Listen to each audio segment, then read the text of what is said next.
नमस्कार, राधे राधे, जय श्री कृष्णा। अंजू के नुस्खों में आपका बहुत बहुत स्वागत है। आज मैं आपको इस वीडियो में कार्तिक महात्म का चौथा और पांचवा अध्याय सुनाने जा रही हूँ।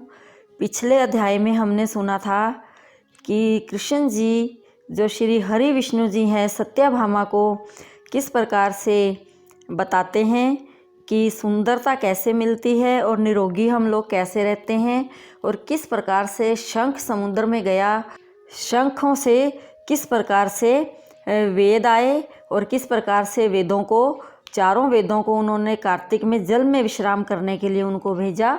तो इसी प्रकार से उन्होंने कुबेर जी को भी जैसे जैसे बताया, और सुखी और निरोगी रहने के लिए कार्तिक महात्म को हमें ज़रूर सुनना चाहिए।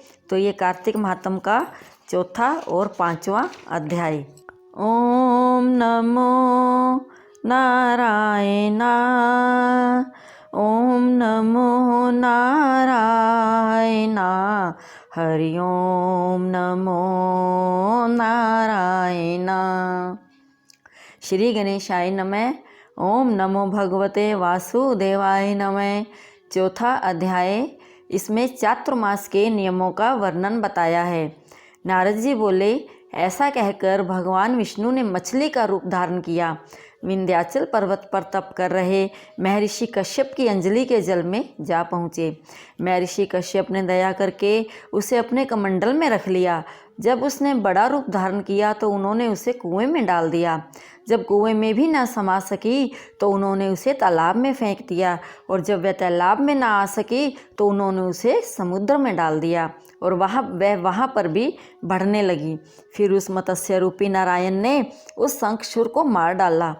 पश्चात शंख को हाथ में लेकर बद्री वन में आ पहुँचे।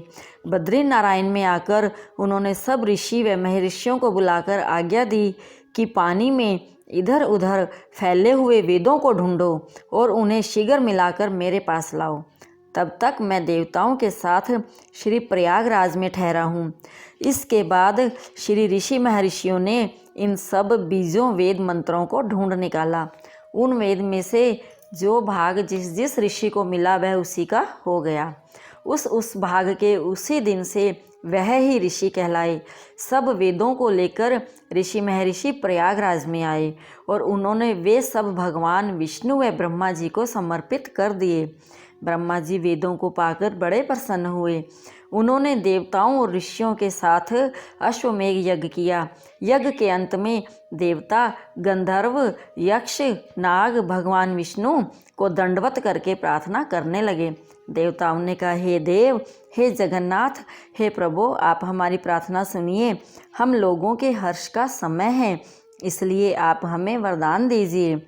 नष्ट हुए वेद पुनः श्री ब्रह्मा जी को प्राप्त हो गए हैं। हे लक्ष्मीपते, आपकी अनुकंपा से हम देवताओं को यक्ष का भाग भी मिला है। यह स्थान आपके प्रसाद से आज पृथ्वी भर में सर्व प्रदान पुण्य को बढ़ाने वाला, मुक्ति तथा भक्ति को प्रदान करने वाला हो, ब्रह्म हत्या आदि पापों का नाश करने वाला, परम पवित्र और अक्षय फल देने वाला हो। यह वरदान हमें दीजिए। तो भगवान विष्णु ने कहा, जो कुछ आप लोगों ने कहा है वह मेरा भी ध्येय है। जैसा आप लोगों ने कहा कि यह स्थान आज से ब्रह्म क्षेत्र के नाम से पुकारा जाएगा। इस स्थान पर गंगा जी व सूर्यपुत्री यमुना जी का संगम होगा। मैं श्री ब्रह्मा जी सहित यहाँ पर निवास करूँगा। यहाँ पर किया हुआ जप, तप तथा दान महान फलदायक होगा। पहले जन्म में किए हुए पाप, ब्रह्म हत्या आदि भी इस तीर्थराज में स्नान करने से नष्ट हो जाएंगे। जो लोग अपने पिता आदि को वहाँ लाकर तर्पण व श्राद्ध करेंगे, उनके पिता मेरे स्वरूप को प्राप्त करेंगे। वह तीनों की मुक्ति को प्राप्त करेंगे। मकर संक्रांति पर माघ मास में प्रातःकाल यहाँ आकर स्नान करने वालों के दर्शन मात्र से ही सब पाप मिट जाते हैं। ठीक उसी तरह जिस तरह सूर्य के तेज से अंधकार का नाश हो जाता है। हे मुनिवर, मेरे वचन ध्यान से सुनिए। मैं सर्वत्र व्याप्त रहता हुआ भी हमेशा बद्री नारायण में निवास करता हूँ। सैकड़ों वर्ष तक किसी स्थान पर तप करने का जो फल मिलता है, वही फल यहाँ एक दिन में मिल जाएगा। जो मनुष्य मेरे उस स्थान बद्रिका आश्रम का दर्शन करेंगे वह जीवन में मुक्त हो जाएंगे और उनके समस्त पाप नष्ट हो जाएंगे। सूत जी बोले, ऐसा कहकर भगवान विष्णु अंतर्ध्यान हो गए और देवतागण भी अपने अंशों को वहीं छोड़कर चले गए। जो मनुष्य कथा को श्रद्धापूर्वक सुनते वह श्री प्रयागराज व बद्रिका आश्रम जाने व स्नान करने के समान फल प्राप्त करते हैं। इति श्री चौथा अध्याय संपूर्ण। ओ हरे रामा रामा रामा हरे हरे, हरे कृष्णा कृष्णा कृष्णा हरे हरे। पांचवा अध्याय।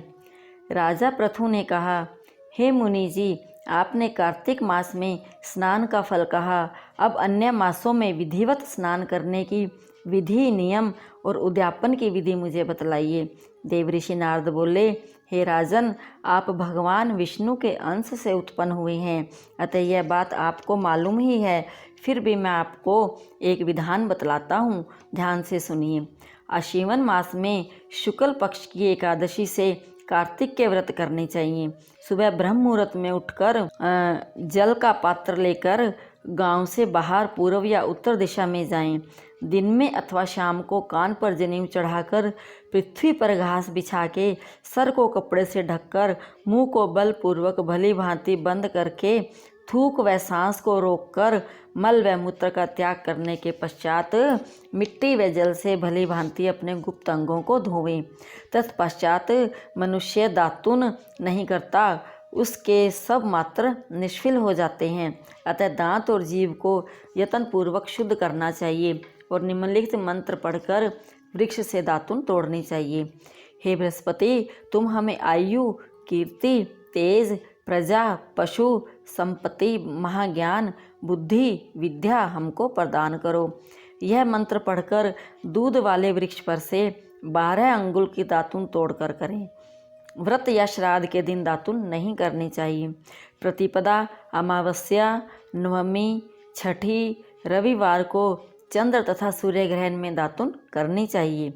कटीले पेड़ों, कपास, पीपल, बरगद और निर्गंध इन पेड़ों की दातुन करनी चाहिए। इसके पश्चात भली भांति स्नान करके फूल, माला, चंदन और पान इत्यादि पूजा की सामग्री लेकर प्रसन्न मन व भक्तिपूर्वक भगवान शंकर के मंदिर में जाना चाहिए। वहाँ सभी देवी देवताओं को अर्घ, आसमनी आदि वस्तुओं से अलग अलग पूजन करना चाहिए। फिर भक्तों के स्वर में स्वर मिलाकर श्री हरि का कीर्तन करना चाहिए। मंदिर में जो गायक भगवान श्री हरि का कीर्तन करने आए हों, माला, चंदन, तांबुल आदि से उनका पूजन करना चाहिए, क्योंकि देव स्थानों में भगवत कीर्तन करने वाले भी साक्षात भगवान विष्णु की ही मूर्ति होते हैं। यह लोग सतयुग में विष्णु जी की अपनी तपस्या, योग और दान द्वारा भगवान को प्रसन्न करते थे, मगर कलयुग में भगवत गुणवान ही भगवान श्री हरि को प्रसन्न करने का प्रधान साधन माना गया है। नारद जी ने राजा पृथु से कहा, हे नारद, मैं बैकुंठ अथवा योगियों की हृदय में नहीं रहता, अपितु जहाँ मेरे भक्त मेरा कीर्तन करते हैं वहाँ मैं अवश्य रहता हूँ। जो मनुष्य चंदन, माला आदि से मेरे भक्तों का पूजन करते हैं उनसे मेरी ऐसी प्रीति होती है जैसे कि मेरे पूजन से भी नहीं हो सकती। शीरीष, धतूरा, गिरजा, चमेली, केसर और कंदार तथा कटहल के फूलों व अक्षतों से भगवान विष्णु की पूजा नहीं करनी चाहिए। अड़हल, कंद, गिरीश, जूही, मालती और केवड़ा के पुष्पों से भगवान शंकर की पूजा नहीं करनी चाहिए। लक्ष्मी के इच्छुक पुरुषों की तुलसी पत्तर से सूर्य नारायण की पूजा नहीं करनी चाहिए। जिन देवताओं की पूजा में जो फूल निर्दिष्ट हैं उन्हीं से उनका पूजन करें। पूजन समाप्त करने के पश्चात भगवान से क्षमा प्रार्थना करें तथा हे सुरेश्वर, हे देव, मेरे पास ना मंत्र है ना क्रिया है, मैं भक्ति से भी हीन हूँ। जो कुछ भी पूजा मैंने आपकी की है उसे पूरा करें। ऐसा प्रार्थना करने के बाद दंडवत प्रणाम दो व क्षमा प्रार्थना करके भगवत कीर्तन करना चाहिए और श्री हरि की कथा सुननी चाहिए और प्रसाद ग्रहण करना चाहिए। इसी तरह बताई गई विधि के अनुसार जो मनुष्य कार्तिक व्रत का अनुष्ठान करते हैं वह संसार के सभी सुखों को भोगते हुए अंत में मुक्ति को पाते हैं। इति श्री 5वां अध्याय संपूर्ण।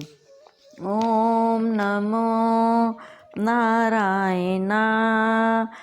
ओम नमो नारायणा। हरि ओम नमो नारायणा।